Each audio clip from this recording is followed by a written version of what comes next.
Eu coloquei um título para nós entendermos aqui como nós somos seres humanos, né? Ainda ninguém jamais passou pelo arrebatamento.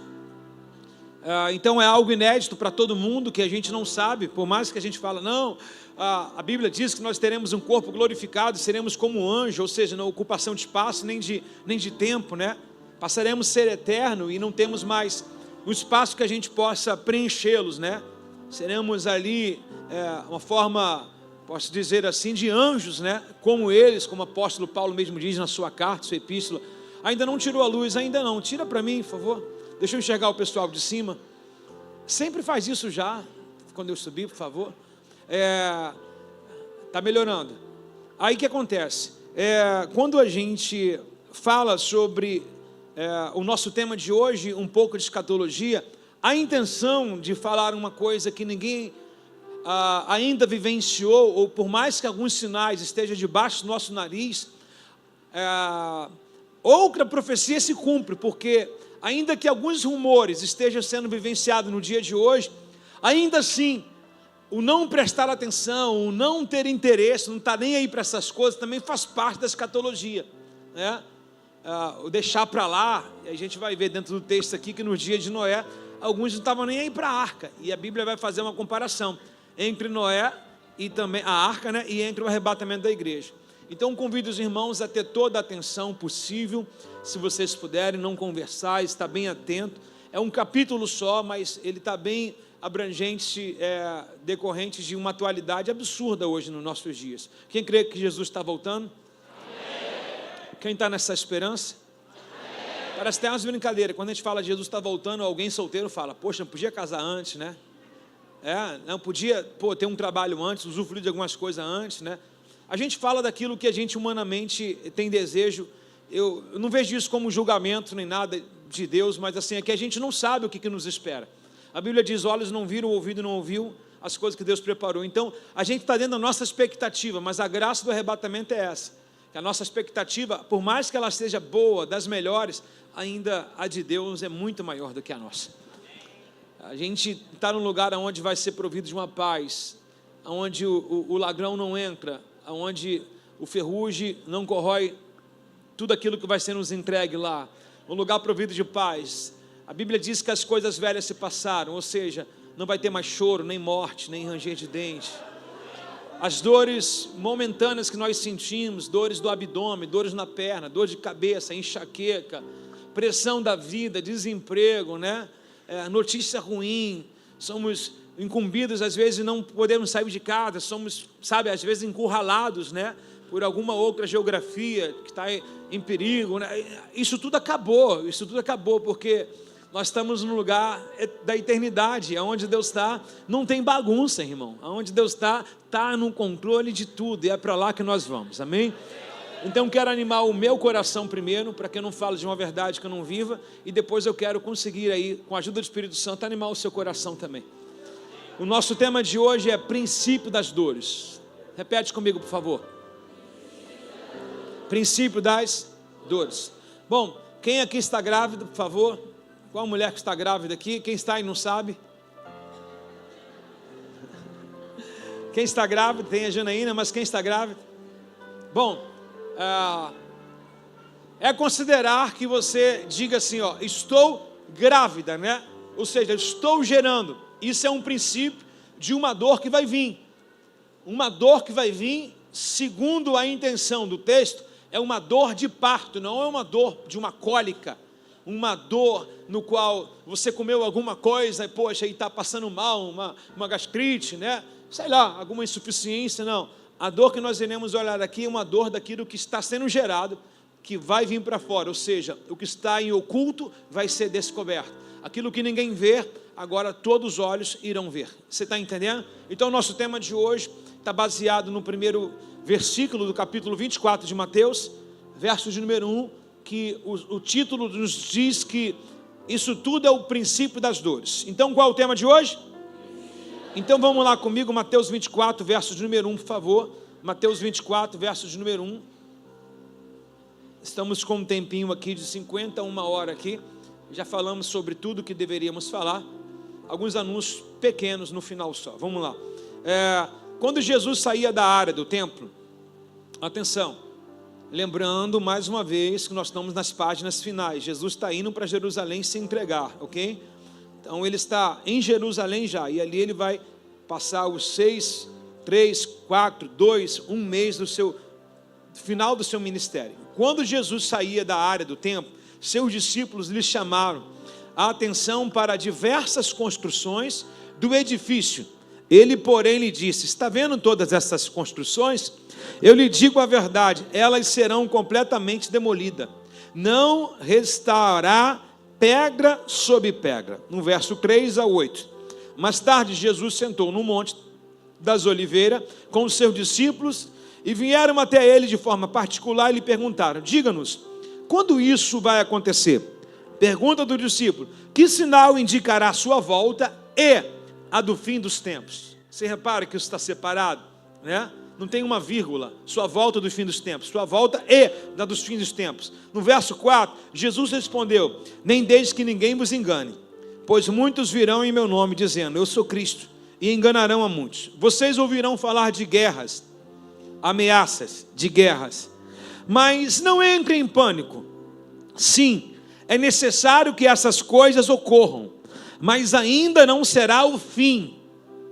Uma nação guerreará contra outra nação, um reino guerreará contra outro reino, haverá fome, também terremotos em vários lugares, parte do mundo. Tudo isso, porém, será apenas o começo das dores de parto. Palavra de Deus para nossas vidas, que Deus nos alimente bastante nessa noite, com muito temor. Bom, eu queria que os irmãos entendessem em que esse sermão ele trata de duas fases da escatologia. Uma preliminar, no qual a mulher está grávida, e a outra no qual a mulher deu luz ao filho. Repete comigo: uma mulher está grávida e a outra um neném nasceu. Qual é a fase em que nos dá aqui o nosso título da noite hoje, Princípios das Dores? É o que nasceu ou o que vai ainda nascer? Vai nascer, né? Porque a mulher vai ter dor de parto para nascer. Então, se a gente dividir esse sermão, a gente vai ver que ele é um sermão atual e também ele ainda fala de um tempo do futuro, da escatologia, de quando Jesus voltar. Ele diz para a gente o que vai acontecer com aqueles que dizem que são falsos senhores. Ele vai dizer que muitos irão se perder com eles. Aqui tem mensagem que você vai ver que o reino do anticristo será implantado na segunda parte. O exército dele vai estar funcionando, ele vai se declarar Deus, né, no templo de Jerusalém, na construção agora do terceiro templo. Então tem uma série de ornamentações aqui que abrilhantam aqui essa mensagem, nos dando noção do que será. Ainda que a gente leia, as páginas não são coloridas, é muito mais do que uma própria leitura que nós iremos falar aqui. Mas eu gostaria de dividir algumas coisas com vocês, e uma delas está aqui no verso 1 e 2. Vejam bem, ainda, quando Jesus saía da área do templo, os discípulos lhe chamaram a atenção para diversas construções do edifício. Olha como é que o evangelista Mateus coloca para a gente: diversas construções do edifício. Ele não diz sobre aquilo que Lucas vai trazer. O Evangelho de Lucas, capítulo 21, verso 5, ele não diz diversas construções, né? Ele coloca fama, ou seja, o que está acontecendo aqui é uma belezura que eles estão apreciando. O tempo que foi construído, foram madeiras, pedras importadas, de tudo quanto é lugar, uma ornamentação fantástica. Então eles estão sentados no pórtico, ok, do templo, estão olhando aquelas pedras, como tem hoje lá nos muros das lamentações, do que restou. E o Lucas ele vai dizer assim, ó: alguns de seus discípulos começaram a falar das pedras magníficas e das dádivas que adornavam o templo. Ou seja, o templo de Salomão aqui, em que foi reconstruído ainda por Neemias após o cativeiro babilônico, era um templo lindo. E eles estão olhando aquela exuberância daquele templo, aquele ouro, aquela prata, aquelas colunas, aqueles tecidos nobres, aquelas pedras totalmente talhadas, edificadas, importadas, sabe? As pessoas que construíram aquele templo foram pessoas indoutas de muita experiência, uma obra magnífica, eles estão admirados. E aí Jesus diz para eles assim, uma única frase: não ficará pedra sobre pedra. E ele vai dizer no verso 6, virá o dia em que todas essas coisas serão completamente demolidas, não restará pedra sobre pedra. Eu acho uma mensagem escatológica também, dizendo que aquela construção seria derrubada para aqueles dias e ainda para hoje. De que mensagem Jesus está dizendo? Por exemplo, os discípulos estão perplexos, caminhando com Jesus, eles queriam que Jesus vivesse com ele naquele tempo de vida. Ele queria que Jesus criasse uma revolta contra Roma. Então eles estão olhando somente as coisas naturais, as coisas dessa terra. Eles estão olhando as coisas em que embelezam, em que enfeitam. Eles estão olhando o som da igreja, o telão da igreja. Eles estão olhando aquilo que engoda os seus olhos. O carro, a roupa, o bem material, tudo isso que a gente está apego, foi o que os discípulos estavam olhando. Aí Jesus fala assim, olha, vocês não foram chamados para essas coisas. Um belo dia, quando vier a escatologia futura, não ficará pedra sobre pedra. Em outras palavras, mais à frente ele vai dizer, isso tudo é passageiro, mas a minha palavra vai permanecer para sempre. Então não ficará pedra sobre pedra, por mais que seja bonito, por mais que seja legal, por mais que nós hoje estamos com uma igreja em 10 anos bem equipada, temos instrumentos, né? Temos benefícios, temos uma igreja de criança, isso tudo ainda é passageiro, porque a cidade santa tem um templo no qual o próprio Deus é pastor desse templo. A cidade santa nos descreve em que lá não tem luz, porque ele é a luz que ilumina todo o templo naquele lugar. A cidade santa diz que tem coral já montado. Lá é o tabernáculo de Deus, é o lugar onde nós iremos congregar. Então, por mais que a gente use essas coisas, não podemos ter os corações dos discípulos de apreciar ao ponto de não perceber que isso tudo é para nós usarmos e não nos apegarmos. Os discípulos estavam olhando aquela construção exuberante, estavam elogiando, e Jesus vem com a mensagem escatológica dizendo, vai tudo acabar, e acabou, está lá.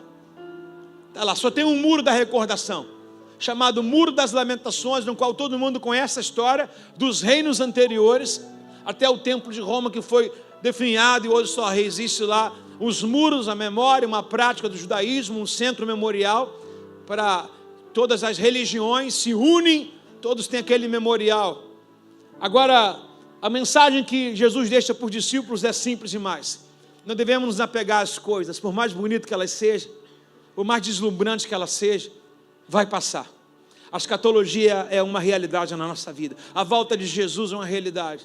Não sei se você gosta de coisa boa, todo mundo aqui gosta, eu gosto, você gosta, nós gostamos. Quem não quer ter um carro melhor, quem não quer ter uma moradia melhor, quem não quer ter um estilo de vida melhor, isso é proibido para vocês? Não, mas não ficará pedra sobre pedra. Se você está fazendo parte daqueles que serão arrebatados, nem sua roupa vai subir. Lá em cima tem veste nova te esperando.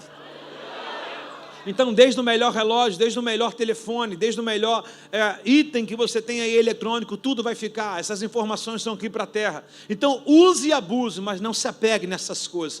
Repete comigo, não ficará pedra sobre pedra. Usa, tira a onda, mas não se apega. Não se apega, não seja um discípulo inércio. Jesus já anunciando as coisas futuras e eles olhando, Senhor, mas esse lugar está muito bonito, isso aqui vai acabar. Olha para o vizinho do seu lado e fala, tudo que você tem vai ficar. Conselho para esse vizinho, vou te dar um conselho. Já que você vai perder, perde para mim hoje então.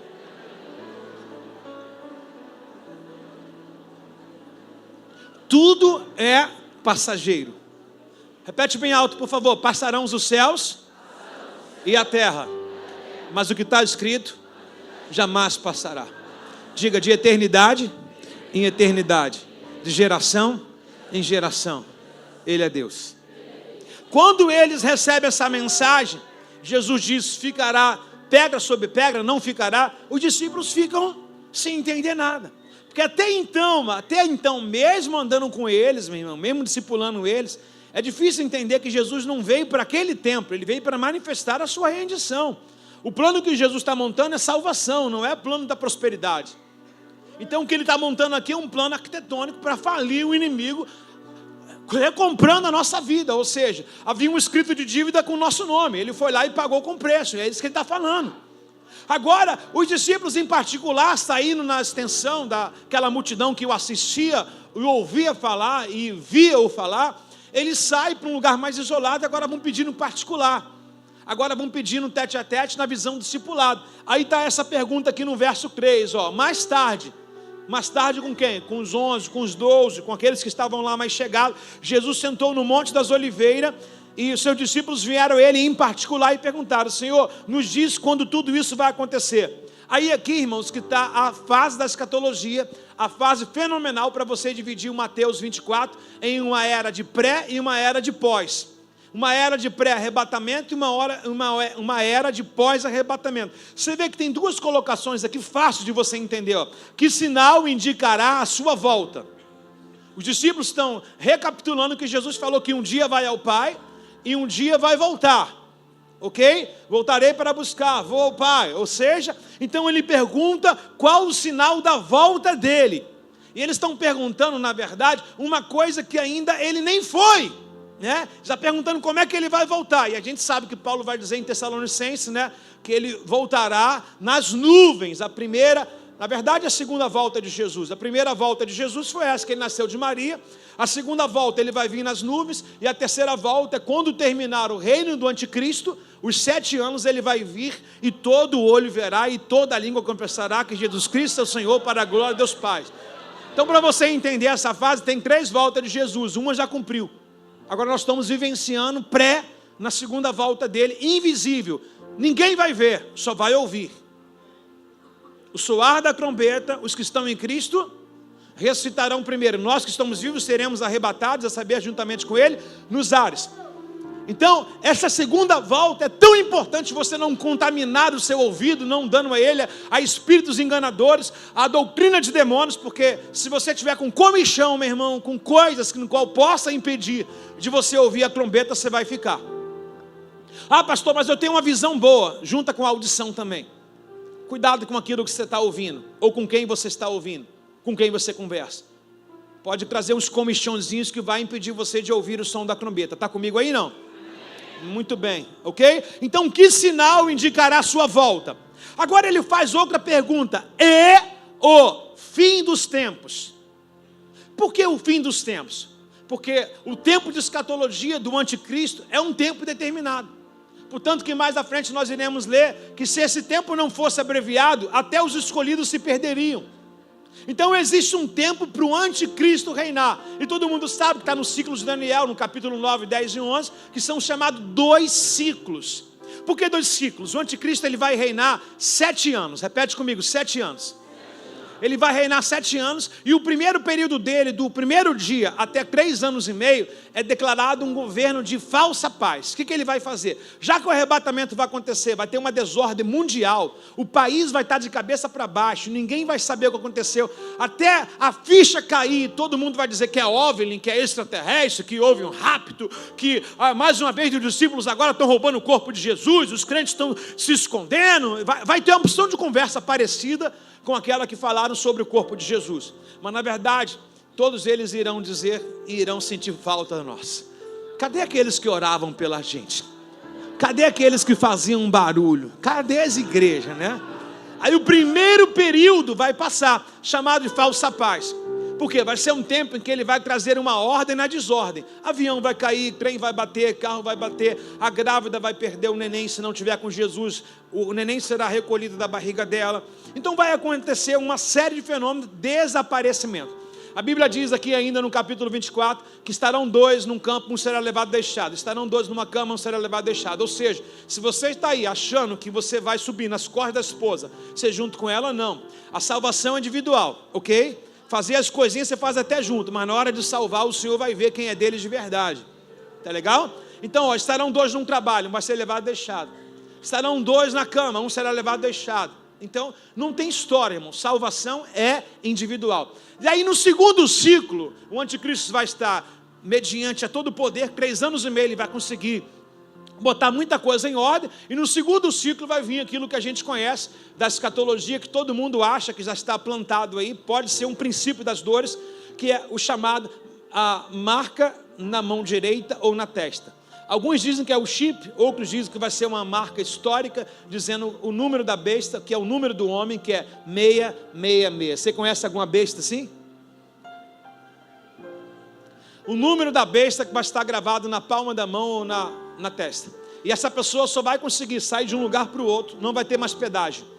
Agora é esse número, vai dar direito de ela sair, comer, trabalhar, viver.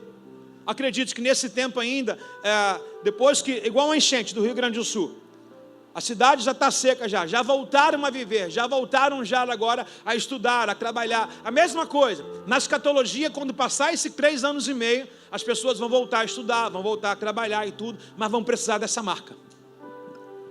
Aí o cara que fala assim, pô, minha esposa pregou para mim a vida inteira. Um filho que fala, pô, meus pais foram arrebatados, eu sei que foi arrebatado. O que ele vai fazer? O que diz no verso 24, quem está num telhado não fuja mais. Ele vai dizer assim, agora eu preciso me esconder, não é hora de mais se expor. Por quê?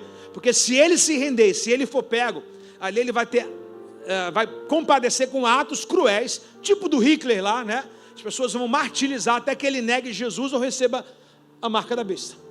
E aí, meu irmão, se o cara não consegue ser igreja agora, naquele tempo lá então, já era. Se o cara não consegue negar pecado agora, como é que ele vai negar a marca da besta lá? Toda hora ele fica com aquela conversa velha, diabólica, assim, ai, a minha carne é fraca, eu não me firmo porque é muito difícil o pecado. Se não consegue agora, lá já era, meu irmão. Lá já era, vai se render, fala, pode botar aqui, bota até nas 2 mãos logo, né? Aí esse tempo agora vai ser colocado em 2 partes. Ele pede um sinal, por isso que eu falei sobre esses 2 tempos, porque sinal da sua volta, ou seja, quando Jesus vier nas nuvens, como Tessalonicenses diz, 5, ele vai vir nas nuvens. E aí depois ele fala, e o fim dos tempos, colocou um tempo, qual o tempo? O tempo do anticristo. Aí ele vai dizer, e o fim dos tempos? Jesus respondeu, não deixe que ninguém nos engane. Diga assim, ninguém vai me enganar. Muitos virão em meu nome dizendo, eu sou Cristo, e enganarão a muitos. E ele vai dizer outra coisa aqui, bem incrível, ele vai dizer assim, ó, vocês ouvirão. Lembra, os discípulos pediram sinais. Quais são os sinais? Jesus vai colocar o quê? Sinais. Quem quer saber da volta de Jesus? Levanta a mão. Os sinais estão aí. Não precisa consultar mais nada, é só prestar atenção nesse culto e ler a Bíblia. Ó, qual são os sinais? Ó, Jesus vai responder, vocês ouvirão falar de guerras. Tem alguém ouvindo falar de guerra? Fala para mim, qual guerra que está acontecendo agora? Aonde? Israel com quem? Israel com Ucrânia? Rússia, Ucrânia, Israel, mas quem? Palestina, Israel, Irã e o mundo inteiro contra Israel, né? Está ouvindo isso aí? Isso é que você sabe.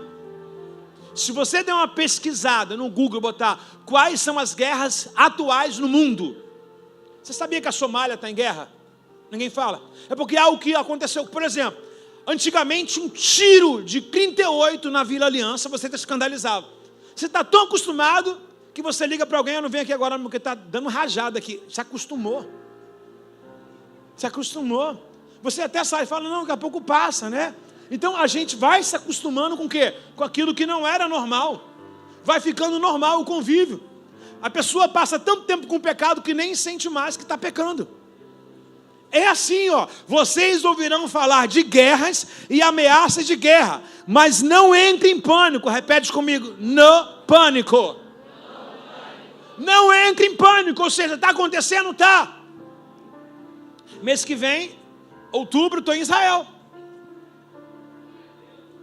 Pastor, você é doido, vai para o meio do furacão, meus irmãos. Se você pegar Taquaral direto, você já está habilitado para ir em Israel.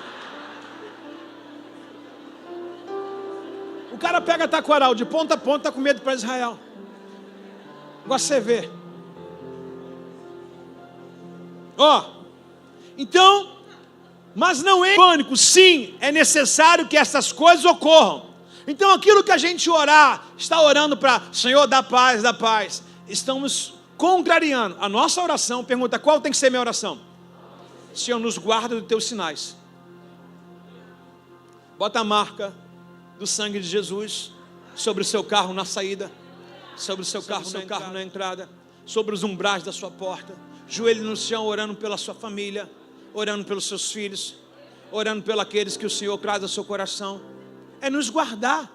Hoje é nos guardar. Não tem como você retardar. Não dá para orar anti-Bíblia. Como é que a gente vai orar anti-Bíblia? Seremos o quê? Um anticristo. Você está comigo ou não está? Pode falar que estou. Então não entre em pânico, ou seja, nada de alarmar. você já está sendo receitado para isso. Você é aquele no cujo qual já sabe tudo o que vai acontecer. E quando tudo isso for falado e visto, é para ter um alerta no nosso coração, né? Em dizer assim, pô, está acontecendo, o meu mestre me avisou, ele está voltando para me apanhar. Aí ele vai dizer assim, é necessário que essas coisas ocorram, mas ainda não é o quê? Peraí, então nós estamos ouvindo guerra? Estamos ou não estamos? Mas é o fim. Então o que é? Princípio das dores. Mais uma vez, estamos ouvindo de guerra? Rumores de guerra? O que é rumores de guerra? Alguém está falando e eu que eu estou ouvindo ou vendo. Essa eu vi, mas agora você vai ouvir de rumores. Por exemplo, tem a guerra da Ucrânia com a Rússia, que você está ciente, todo dia tem míssil para lá, míssil para cá.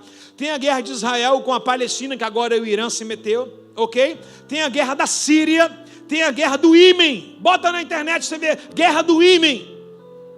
Daqui a pouco se instaura uma guerra mundial, meu irmão. Tem a guerra do Sudão, da Somália, Nigéria, República do Congo, Etiópia, Afeganistão, Lídia, Mianmar. São países, os 10 países que estão em guerra atualmente.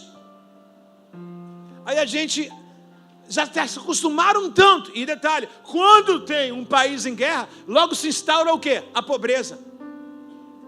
Que é um dos sinais escatológicos também. Ouvirei falar de guerra, rumores de guerra, fome e terremoto. Então uma coisa chama a outra. E nós estamos vivendo justamente essa era. Existem guerras acontecendo, e não somente essas guerras mundiais, guerras urbanas. Esses dias conversando que uma tal localidade aqui do Rio de Janeiro tem 3 facções: Comando Vermelho, Terceiro Comando e Milícia. Guerra! Deixou de ser guerra, irmão? Não, pastor, isso é disputa de território. Guerra, meu irmão. Fuzil está rolando para tudo quanto é lado, gente morrendo, doido. Você está sendo impedido de ir para um lugar para o outro, meu irmão. Debaixo do nosso nariz tem guerra. É ou não é a volta de Jesus? Não, pastor, o tráfico de drogas sempre existiu. E o aumento dele? Por que o aumento dele?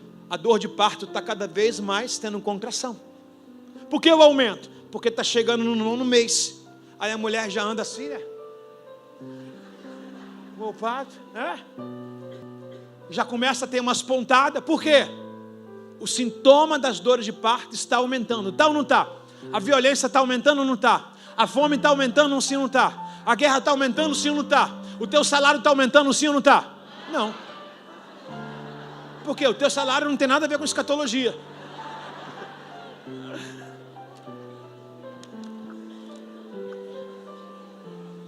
Agora preste atenção o que diz no verso número 9. Todo mundo entendeu essa parte aqui, não? Diga assim, guerra. Diga assim, guerra zói. Guerra para tudo quanto é lugar. Ah, gente, diz um negócio aí, por favor. Diga, você está com medo? Fala assim, o mundo está em guerra. E eu estou em Cristo. Ponto. Agora olha o que diz no verso 9. Então vocês serão presos e perseguidos. Lembra aqui que tem um período pré e um período pós? O período pré é o que nós falamos, rumores, estou ouvindo falar. Agora o período pós é o quê? O neném nasceu. Repete comigo, o neném nasceu. É esse episódio aqui, ó. Então a escatologia do pré-arrebatamento é do versículo 1 a 8. Do 9, e vai se misturar com os outros também à frente, do 9 em diante, muito deles já está dizendo sobre Jesus já voltou, a igreja não está mais aqui, e o anticristo já está reinando na terra. Então vocês serão presos, perseguidos e mortos por minha causa, serão odiados em todo o mundo. Ó, Jesus voltou, o que vai acontecer? Lembra? Aí está misturando o primeiro ciclo com o segundo ciclo. Muitos se afastarão de mim e trairão e odiarão uns aos outros. Falsos profetas surgirão. Haverá agora o exército do anticristo sendo instaurado. Agora o templo de Jerusalém vai ser dele. Então se é o anticristo, todos os falsos profetas irão seguir a ele. O pecado aumentará. E para isso não vai muito longe. Já tem falso profeta agora, neném. Vai ficar adulto agora, quando o anticristo aparecer, ok? O pecado aumentará e o amor de muitos se esfriará. Muitas pessoas utilizam até isso agora para cá. Até dá um pouco certo, né? A gente está vendo cada vez mais o amor de muitos se esfriando, porque nós estamos ainda no princípio das dores. Mas na verdade vai ser tanta covardia no reino do anticristo, vai ser tanta morte em tudo quanto é lugar, quando ele quiser impor o reino dele, a marca da besta, que você vai ver que todo mundo vai dizer assim: perdi as esperanças, o que estava ruim agora piorou de vez, né? É como se viesse uma segunda chuva, um segundo dilúvio exatamente sobre a terra. Aí esse texto agora, ele diz que o amor de muitos se esfriará. Tem gente que nem está chegando lá, já está assim, né? Já está querendo fazer parte daquilo que é para o futuro agora. Se nós estamos perdendo o amor com essas coisas poucas que nós estamos vendo, que ainda é pouco, pastor, não é muita coisa não, irmão, você não está noção. Ele é comparado com pouco com aquilo que vai vir ainda. Aquilo que vai vir nem se compara ao que nós estamos vivendo. Então, se você está achando que está perdendo um amor agora, você não tem noção que está para vir nessa terra, irmão. Inédito. E aí ele diz no verso 13: mas quem se mantiver firme até o fim será salvo. Você vê que a palavra fim está sendo colocada de novo. A volta de Jesus, irmão, não é o fim. A volta de Jesus é o começo, ok? Não é o fim. E agora ele está dizendo sim: mas quem estiver firme até o fim será salvo. Fim de quê? Esses 3 anos e meio de falsa paz, agora esses 3 anos e meio de uma grande perseguição do anticristo.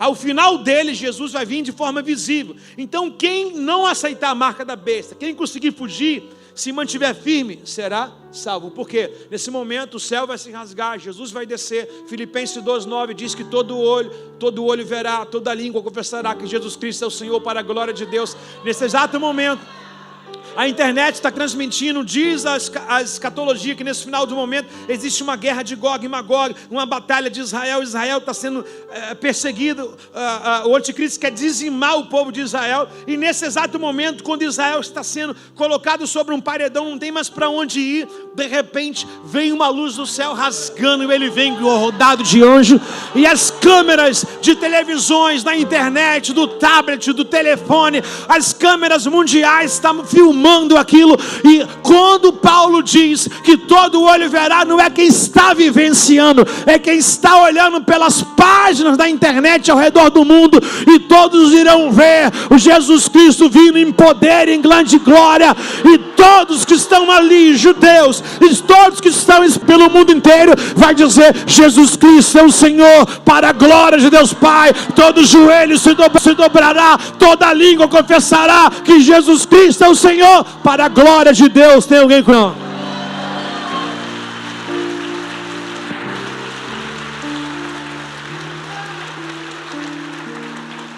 Esse é o segundo ciclo do tempo. Até agora tudo está sendo decifrado por enigma por nós. Por exemplo, o fato de eu falar assim: quem está desviado quer voltar para Jesus, você levantar a mão, vir aqui no altar, dobrar o joelho para Ele, você não vai precisar vir nesse período, você não vai precisar sofrer lá na frente. Ainda hoje o teu nome é posto no livro da vida do Cordeiro. E você não vai participar do evento das coisas visíveis, você vai participar do evento das coisas invisíveis. Ou seja, no soar da trombeta, aqueles que declararam que Jesus é Senhor das suas vidas serão arrebatados dessa terra para sempre. Agora nós iremos avançar mais um pouquinho na parte da grande tribulação. Repete comigo: grande tribulação. Quem está dormindo, diga amém.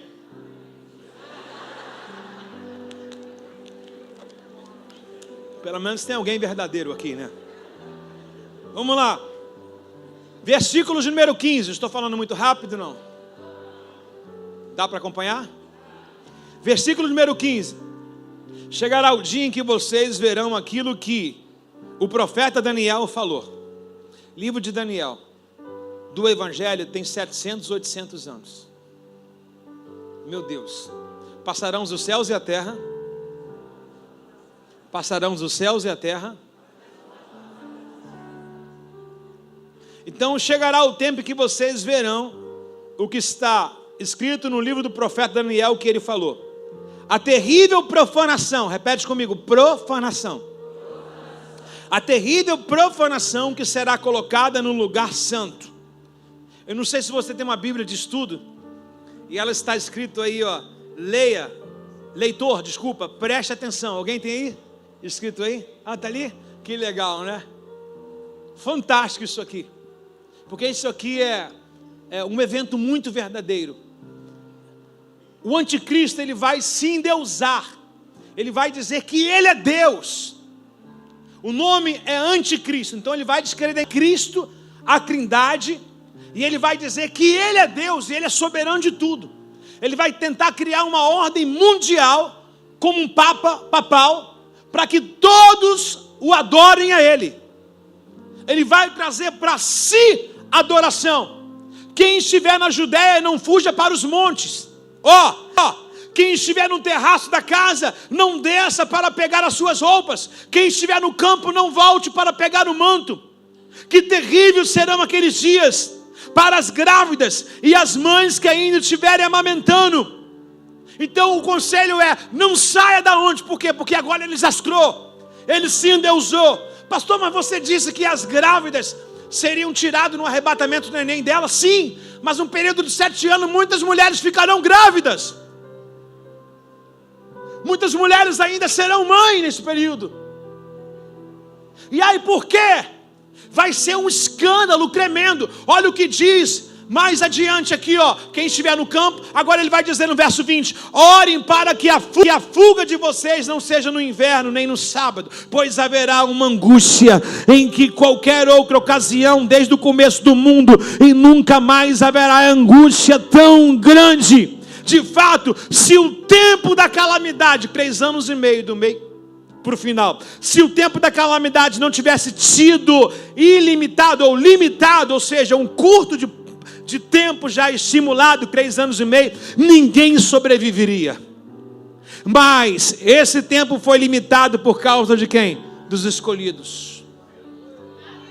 No livro do Apocalipse diz que 144 mil ficarão aqui para pregar. Não quero discutir testemunho de Jeová aqui, que diz são eles. Sai. Que seja então que vão ficar para pregar. Eu não vou ser arrebatado. Então vai ter pessoas no qual eu acredito, Feijão, que essas pessoas podem ser quem está sentado do seu lado. Eu acredito que esse evento que está colocando aqui vai ser para Israel. Lá é o cenário escatológico, mas vai ter muitos lá, 144 mil, e 1, e 2, e 3, e 4. Aleluia!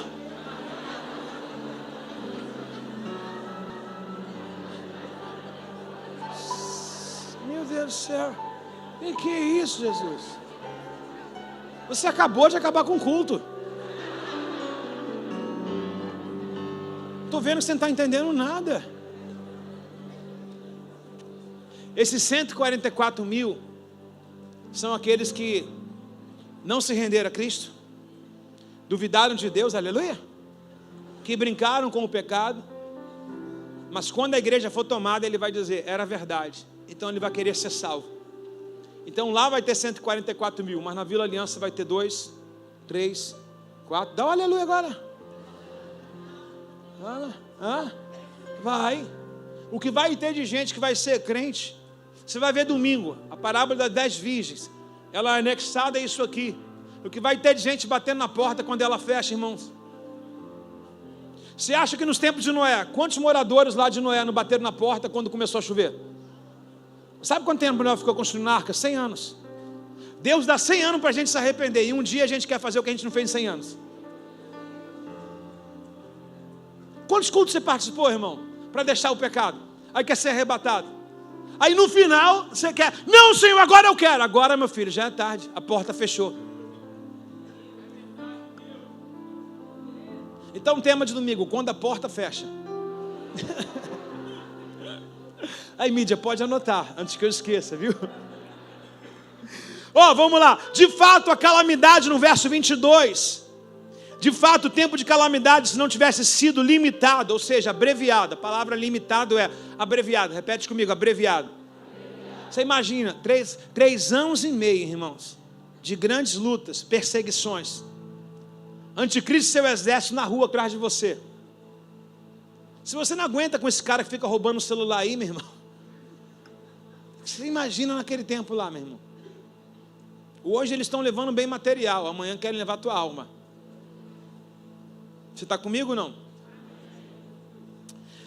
Verso 23, portanto, se alguém estiver Se alguém lhe disser, vejam, aqui está o Criador, o Cristo, ali está ele, não acredite, pois os falsos cristos e os falsos profetas surgirão e realizarão grandes e maravilha a fim de enganar, se possível, até os escolhidos. Lembra que eu falei dos 144 mil que são os escolhidos? Ok? O anticristo, o seu exército, vai tentar enganar a eles com sinais maravilhosos. Isso a gente já começa a acontecer agora, na preliminar. A preliminar agora, já existem esses caras que tentam enganar, né? Ou seja, o exército do anticristo já vem treinando há muito tempo, né? Já vem treinando há muito tempo. Ninguém vai pôr uma guerra sem antes preparar os seus soldados. Você está comigo? Jesus está voltando.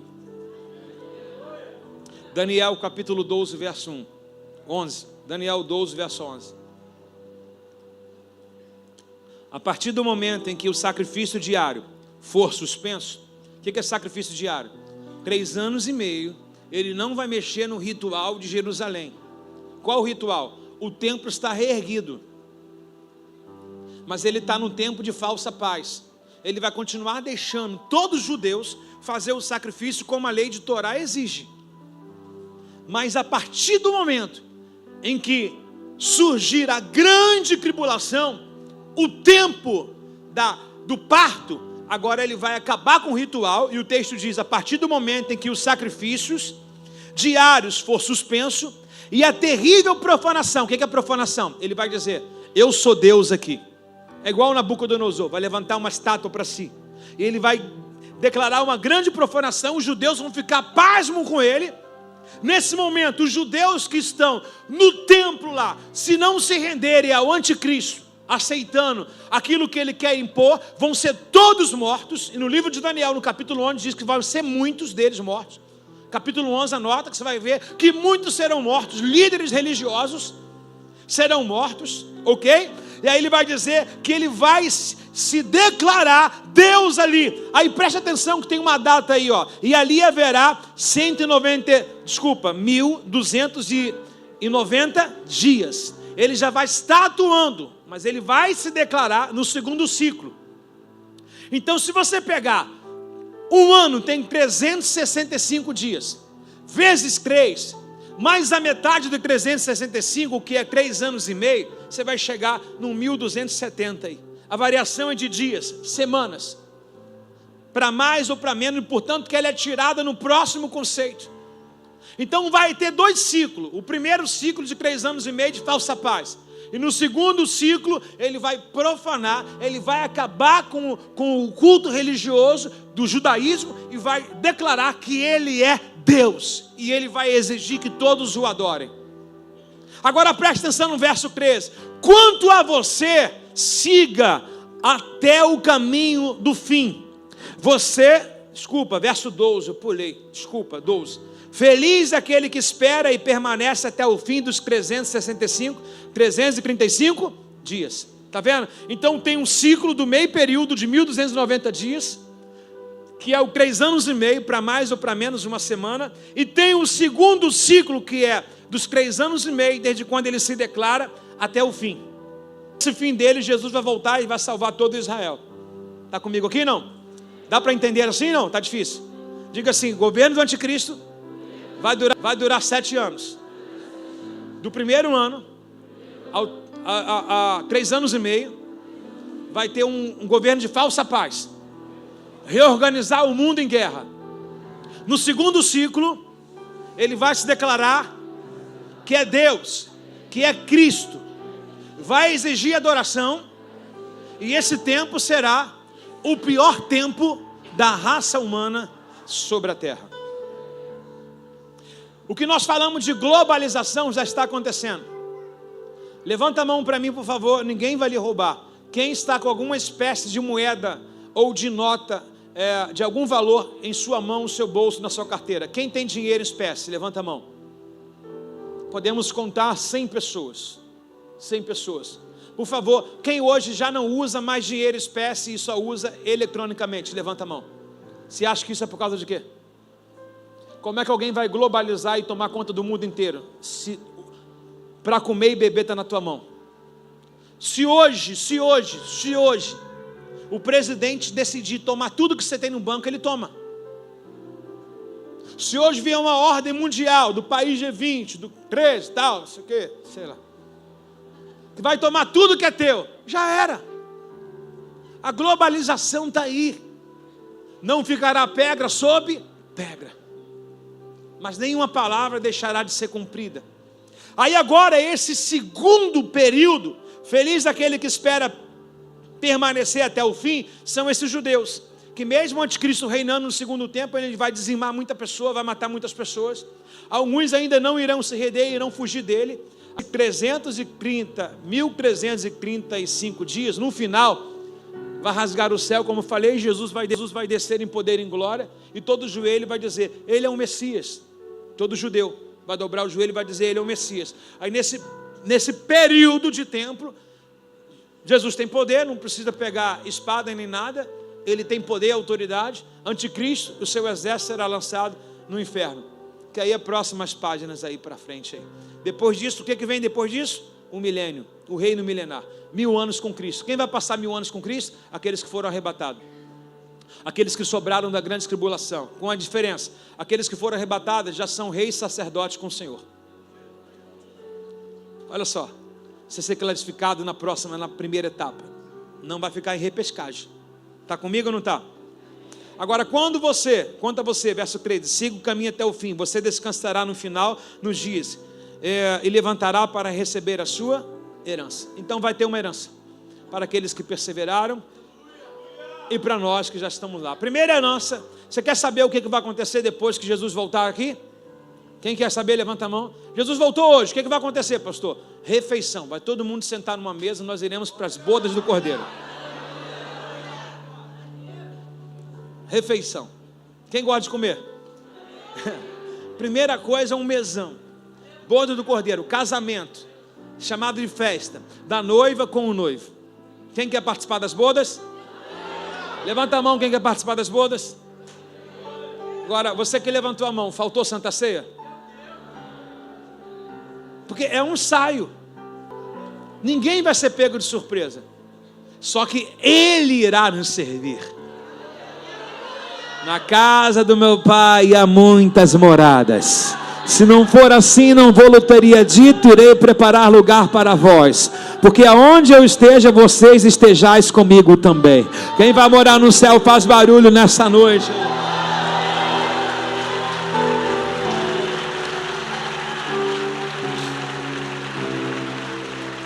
Agora, ninguém vai ser pego de surpresa. Por exemplo, hoje se você não sabia, você está sabendo. Pouco que você conhece, muito que você conhece, já é o suficiente para você saber o que é certo e errado. Na verdade, dentro de nós existe uma consciência, em que a gente sabe que seguir a Deus é coisa certa. A gente sabe que pecar é errado, mas a gente não quer acreditar nisso. Aí serão aqueles que serão pegos de surpresa. Mas olha o que diz no verso 25 do capítulo 24 de Mateus. Voltando, olha o que diz. Vejam, eu avisei isso de ante. Repete, eu avisei isso de ante.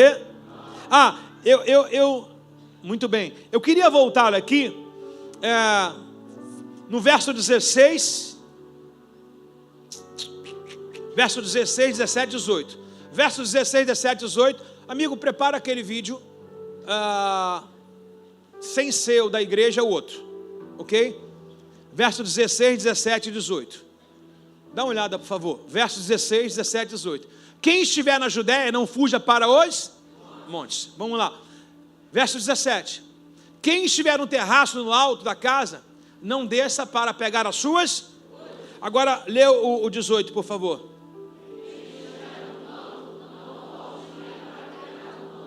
Agora, olha o que a Bíblia diz aqui. Preparou aí, não? Preparou, não? Deixa ele colocar que eu volto aqui. Põe o vídeo, por favor. Olha o que significa o arrebatamento. Rede Record, tá, pessoal? Olha aí, solta o som aí, por favor.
Não sabeis nem o dia nem a hora, como já lemos.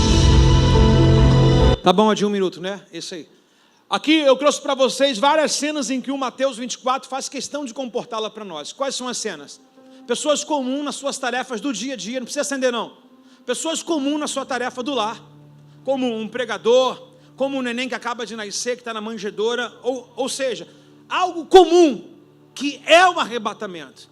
Por mais que a cena para a gente seja uma cena talvez ali, que não demonstre essa realidade completa, mas ela traz alguns aspectos comuns, normais, é assim que vai ser o arrebatamento. O médico estará na mesa de cirurgia, se o paciente for cristão, e ele não, ele vai cortar o tecido que está embaixo, mas não vai pegar em quem está sendo operado. A pessoa que está no avião, se for cristão, hoje já tem até um estudo, principalmente nos Estados Unidos, põe na internet, que nos Estados Unidos não deixam nenhuma companhia aérea, nenhum piloto, se descobrir que é cristão, que o copiloto não seja 2 crentes, tem que ser um macumbeiro e um crente. Aqui eu falei bem grosseiramente, entendeu? Então, a realidade, né, de um possível desastre de arrebatamento. Se o copiloto, o piloto for crente, já não deixa. Você põe essas coisas que o professor Google vai te mostrar tudo. Agora presta atenção aqui, por favor. No verso 29, deixa assim que eu já vou soltar outro vídeo. Verso 29, por favor, do Mateus 24. Diz assim, pessoal, atenção, viu? Imediatamente depois da angústia, 24, 29, obrigado. Imediatamente depois da angústia desse tempo, daqueles dias, o sol escurecerá, a lua não dará sua luz, as estrelas do céu cairão e os poderes do céu serão abalados. Tempo do anticristo, ok? Isso aqui não está fugindo desses 2 ciclos, não. Agora, e por fim, aparecerá no céu, tá? A vinda do Filho do Homem, haverá grande lamentação entre todos os povos da terra. Eles verão o Filho do Homem vindo nas nuvens do céu com poder e glória. E ele enviará os seus anjos com forte sopro e trombeta, e eles reunirão todos os escolhidos, toda parte do mundo, de uma extremidade à outra. É o fim do anticristo aqui. Jesus venceu e reinou. Posso ouvir um amém? Amém. Aí depois se instaura um milênio. Vamos lá, verso 32. Lição, verso 32. Aprendam com os sinais. Agora aprendam com a figueira. Quando o ramo surge, as folhas começam a brotar, logo vocês sabem que chegou a nova estação, o verão está próximo. Da mesma forma, quando vier essas coisas, vocês saberão que o tempo está muito próximo à porta. Eu lhe digo a verdade, essa geração de Rehobote certamente não passará até que todas essas coisas tenham acontecido. Algo comum, qual é a próxima estação? Não sei, vou olhar a árvore, como é que a árvore está? Está brotando, então vai dar fruto. A mesma coisa, ele está dizendo, o que vocês estão ouvindo hoje, no dia de hoje? Dia 4 ou 5 de setembro, que dia é hoje? 4 de setembro de 2024. O que nós estamos falando? Sobre essas coisas. Qual os sinais que nós estamos tratando? Se você vai ouvir em Lucas, na parte escatológica de Lucas ainda, Lucas vai dizer que o bramido das ondas do mar. O Lucas foi tão incisivo na volta de Jesus que ele diz até sobre maremoto, tsunami. E algumas traduções vai colocar tsunami a palavra. Tudo está acontecendo. Ah, pastor, mas espera aí, foi no século passado, 2 séculos anterior. Irmãos, você está achando que Deus falava como a gente lê em folha em folha? Às vezes uma Bíblia, um capítulo para o outro, irmão, tem centenas de anos, irmãos. Você pega o livro de Samuel, você vai ver que Deus não falava há muito tempo, ou seja, desde o tempo que Eli estava em vida, aí Deus vai falar em Samuel, suponhamos que a idade do Eli 70, 80 anos. Você está entendendo? Não é como a gente lê um versículo após o outro, ou seja, Deus vai mandando um sinal de geração em geração. Por quê? Porque Deus alimentou os teus avós com a informação, Deus está te alimentando agora, porque se Ele não vier nessa geração, os teus filhos não estarão informados. É um passando para o outro, você está entendendo? É um passando a informação para o outro. Agora Ele vai dizer assim, o céu e a terra irá desaparecer, no verso 35, mas as minhas palavras jamais desaparecerão. Quando o Filho do Homem voltar, será como os tempos de Noé. Mensagem um pouquinho, de domingo para cá. Noé demorou a construir a arca 500 anos. 100 anos, ninguém se arrependeu. Então será no dia de Noé. Mas o que eu quero tirar daqui? Veja bem, no dia do dilúvio, todos seguiam a sua rotina. Lembra do que você acabou de ver agora? Todos seguindo a rotina. Vou no shopping, vou comprar um iPhone, vou lá comer um lanche no Subway, vou ali, vou no cinema, vou lá ver o Flamengo perder. Tudo isso aí tinha. Entendeu? tudo isso aí tinha. Então eles estavam seguindo o fluxo da sua vida comum. Ou seja, o que quer dizer isso? Todo mundo estava envolvido nas coisas da terra. Eles estavam distraídos. Ou todos distraídos, né? Aí o texto diz, nos dias antes do dilúvio, o povo seguia a sua rotina de banquete, festas e casamento, até o dia em que Noé entrou na arca. Não perceberam que estavam para acontecer, até que veio o dilúvio e levou todos. Assim será a vinda do Filho do... Portanto, vigiem, pois não sabem que ocasião o Senhor o virá. Quem acredita na arca de Noé? Mesmo se você for ateu, pesquisa e vai lá, Monte Ararat, está lá, está em estudo já. Ou seja, algo que Deus escondeu durante séculos já está para todo mundo à mostra. É uma verdade que todo mundo duvidava. Tem gente até hoje que fala, não acredito na Bíblia não, tem muita historinha que não dá para entender. Como é que um homem se joga no mar, uma baleia engole ele, meu irmão? Meu irmão, quando Deus manda, tudo funciona. Tudo funciona, sim ou não? Tudo funciona. Agora ele diz sobre distração. E o que a gente mais vê, irmãos, a gente sempre está pensando no dia de amanhã, na semana que vem, no próximo mês, no 13º, nas férias próximas. Ou seja, a gente está distraído com tudo. E assim foi no dia de Noé. O que o povo fazia? Não, amanhã eu vou falar com Noé. O que é essa arca aí que eu não estou entendendo? Mas hoje eu estou muito ocupado. É assim. A gente quer pregar o evangelho, as pessoas falam, não tem tempo, estou correndo, a minha vida é muito correria. E a gente está dizendo, ó, a arca está ficando pronta. Aí a arca fica pronta, Deus diz agora para Noé, Noé, entra tu e tua família. Aí começa a chover, só que você, se reparar o texto, não tinha gota de orvalho caindo. Aí o pessoal começou a sentir uma névoa, né? O tempo fechando, ficando mais escurinho, de repente umedecendo, daqui a pouco caiu uma gota. O pessoal lembrou para onde? O Dona Miriam falou, daqui a pouco. Não falei de repente. Falei daqui a pouco, a senhora está ansiosa hoje. Viu? Ó, aí daqui a pouco, daqui a pouco. Fala comigo, daqui a pouco. Daqui a pouco é muito luxo para a gente. Fala, daqui a pouco. Daqui a pouco caiu uma gotinha, aí todo mundo falou o quê? Não chove há muito tempo. Aí veio uma pessoa, né, mais sóbria, mas ainda não arrependida, e falou assim, será que é verdade o dilúvio mesmo? Eu passei hoje de manhã e vi a arca do Noé pronta. E não vi ninguém do lado de fora. A porta estava fechada. Só que a chuva veio, meu irmão, pegou de repente eles.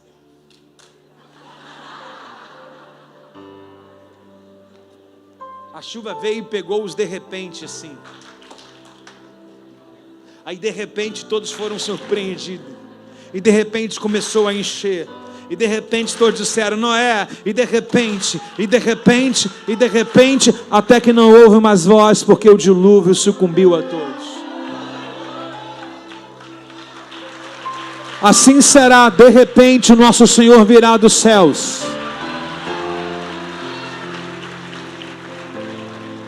O verso de número 43 nos chama a um nível de vigilância. Quem aqui mora em casa, residência... Não vou dizer residência, eu acho casa muito vulnerável, ainda mais quando é fora de um condomínio. Quem mora em casa, em rua, beira de rua, assim, legal? Veja bem, isso aqui não combina, entenda isso. O dono da casa, se o dono da casa soubesse exatamente que horas o ladrão viria, ele ficaria atento e não permitiria que a casa fosse arrombada. Se um ladrão fala assim, aí, vou roubar tua casa hoje 10h30, o que ele ia encontrar? Caco de vidro no quintal, o pitbull solto, sim ou não? Você com uma escopeta, com um facão atrás da porta, se ele passar nesses níveis todinho aqui, eu decapito a cabeça dele, ou não é? Se um ladrão olhasse para você e falar, daqui a 1 minuto eu vou assaltar, o que você fazia? Pergunta para mim o que você ia fazer. Pergunta para mim, o que você ia fazer, pastor? Eu ia perguntar para ele, 1 minuto? Tchau. Vai embora, você falou daqui a 1 minuto, então não vale quebrar o protocolo. Aí o texto diz, se nós soubéssemos em que hora o ladrão viria, nós ficaríamos atentos. Aí ele vai terminar dizendo assim, estejam bem preparados, pois o Filho do Homem, verso 44, estejam bem preparados, pois o Filho do Homem virá, quanto vocês menos esperam. Alguém que gostaria de ganhar uma surpresa do ladrão? Pastor, eu não queria jamais olhar um ladrão na minha frente, sim ou não? Então, quer ser pego de surpresa? Esteja sempre atento. A tipologia do ladrão, ou seja, Cristo vai vir como você não espera que algo aconteça. Ele diz claramente, dizendo, estejam sempre preparados. Ou seja, sempre alertas. Sempre municiados, sempre armados com as armas espirituais. Uma delas é o quê? A fé. Então estejam sempre vivos. Agora, uma coisa que eu acho semelhante, aqueles que não retrocederam, aqueles que, sabe, não abrem mão, mesmo na luta, na dificuldade, sabe? Momento de dificuldade, momento de doença, momento de escassez financeira, um momento que está confuso a vida espiritual, um momento que a família se revolta contra, um momento que acontece tudo, ele fala, meu Deus, estou igual a Jó. Ele tem coragem de dizer que estou igual a Jó, né? Não sabe o que é Jó, mas eu acho fantástico isso aqui. Isso aqui eu quero alinhar a tua vida hoje, dizendo para você assim, encoste alguém do seu lado e fala, não desista. Olha o que ele vai dizer no versículo posterior, se eu não estou enganado, é o 45:6, por favor. O servo fiel e o quê? Sensato é aquele que seu senhor encarrega de gerir os outros servos da casa, alimentando. Por exemplo, Deus chamou você para evangelizar alguém, para alimentar alguém, para pastorear alguém, para liderar alguém, para orar por alguém. O que o texto diz? Continue fazendo essas coisas, independente que elas creiam. O negócio é você não deixar de fazer. Ponto. Então, o servo fiel e sensato é aquele que quem o Senhor encarrega de gerir os outros servos da casa, alimentá-los. Aí ele vai terminar dizendo essa coisa fantástica. Se o Senhor voltar e constatar que o servo fez um bom trabalho, haverá uma recompensa. Em outras traduções diz assim, ó, bem-aventurado o servo que quando o Senhor vier, achará o servindo. Alguém gostaria que o seu patrão, que te paga um salário de 10 mil reais, fosse visitar? Foi pouco? Alguém gostaria que o teu patrão te paga um salário de 15 mil reais, chegasse na empresa na hora que você estivesse fazendo nada? O que ele vai pensar de você? Pô, pago 15 mil reais para ficar fazendo nada. O que você torce? Tomara quando o patrão vier, né, que eu esteja com a mão no arado para ele falar mais 5 contos, né, de 15 vai para 20.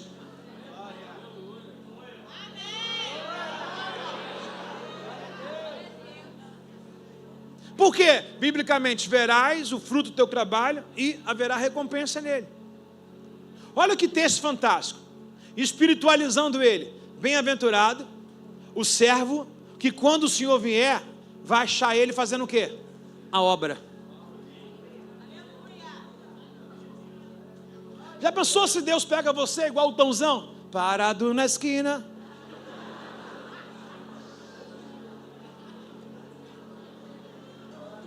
Eu tenho um recado para você. Vigia, varão, vigia.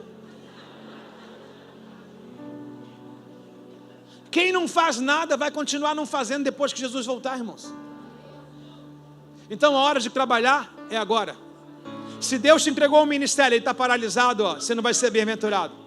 Se Deus chamou para uma obra, você está parado, você não vai ser bem-aventurado. Porque Jesus está à porta. Se ele voltar hoje, ele vai ver você fazendo o quê? Nada. As tuas mãos estão o quê? Vazia. Você não produz nada. Você não desenvolve nada no reino. O que ele vai dizer? Apartai-vos de mim, vós que praticais a iniquidade. Eu não vos conheço. Senhor, eu já preguei em teu nome. Eu não vivo do passado. Eu quero saber o que você faz agora. Bem-aventurado o servo quando o Senhor vier, achará o servindo. Bem-aventurado o servo quando o Senhor vier, achará o servindo. Bem-aventurado o servo quando o Senhor vier, achará o servindo. Bem-aventurado o servo quando o Senhor vier, achará o servindo. Bem-aventurado o servo quando o Senhor vier, achará o servindo. Bem-aventurado o servo que quando o Senhor vier, achará o servindo. Bem-aventurado o servo que quando o Senhor vier, achará o servindo. Bem-aventurados sois vós que quando o Senhor vier, achará com a mão no arado.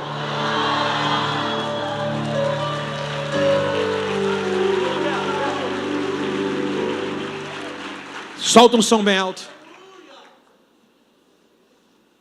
Bem alto o som. Jesus Christ is coming back for his church. The Bible says in Matthew chapter 24 verse 42, watch therefore, for you do not know the hour your Lord is coming. I want you to know, church, that Jesus Christ could come this month, or he might come next week, or he could even come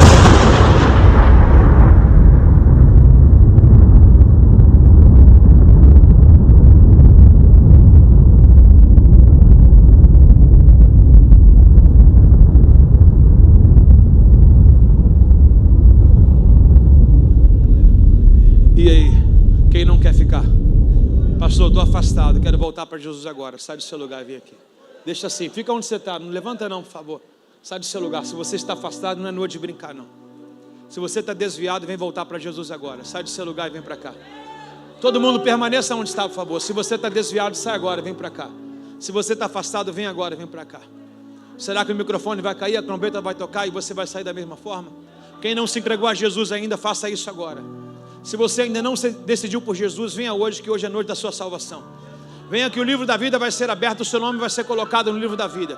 Vem agora, tem vida a sair no seu lugar, vai demorar um pouquinho, mas sai você também, por favor. Se você hoje quer ser salvo, se você hoje quer salvação, se você hoje quer entrar na arca do concerto, se você hoje quer ser salvo, se você hoje quer Jesus na sua vida, saia, vem se arrepender dos seus pecados, vem confessar as suas falhas, antes que a porta feche.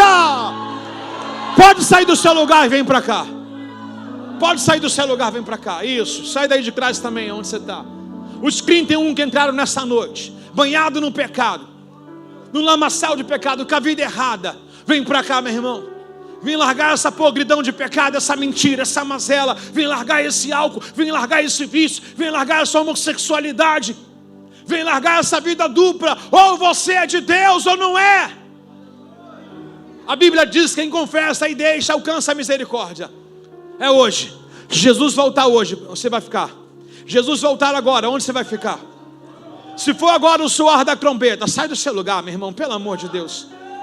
Pelo amor de Deus, não tem um tempo de Noé de 100 anos. Não tem um tempo, preciso liberar as pessoas que elas precisam ir para sua casa. Amanhã é um dia útil para muitos. Sai do seu lugar e venha, se arrependa agora. Cadê você que quer ser salvo hoje? Cadê você que quer pedir perdão dos seus pecados hoje? Cadê você que quer hoje dobrar o seu joelho e dizer: Jesus, perdoa. Perdoa porque eu fugia, eu pregava, eu cantava, eu fazia parte da obra, e hoje eu estou na inércia, não faço nada, isso está me incomodando. Venha hoje, em nome de Jesus, quebra essa cadeia da frieza. Quebra essa cadeia do coração frio, esse coração congelado. Para de dizer que todo mundo não presta. A primeira pessoa que você devia reconhecer era você. Para de apontar as igrejas que erraram, porque você também está errando. Eles erraram e você permanece. Por quê? Porque você está afastado.